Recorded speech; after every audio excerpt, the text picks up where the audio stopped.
स्वागतम स्वागतम स्वागतम जननेता उत्तम बारिक स्वागतम स्वागतम स्वागतम उत्तम बारिक के जवाब स्वागतम स्वागतम स्वागतम तो आज के जन्मदिन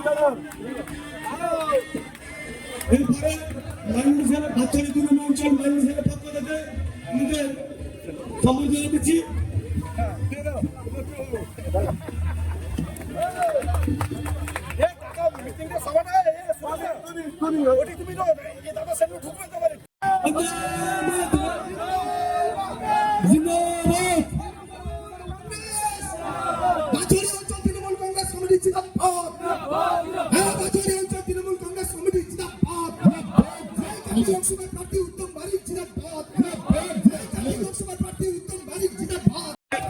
জন্মদিন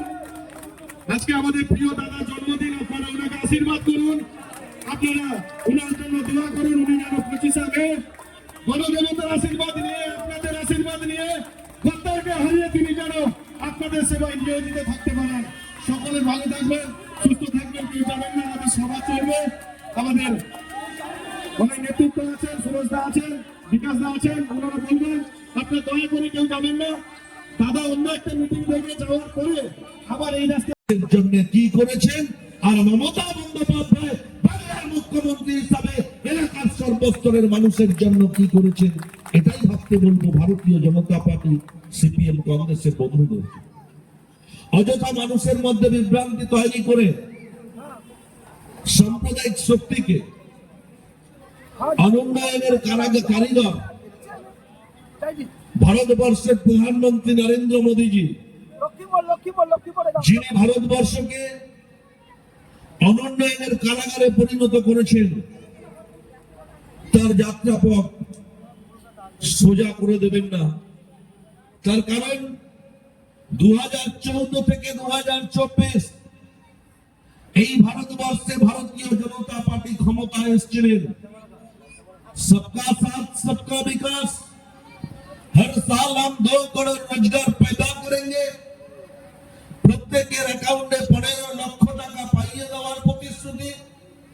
और इस देश की 130 करोड़ जनता की चौकीदार हूं मैं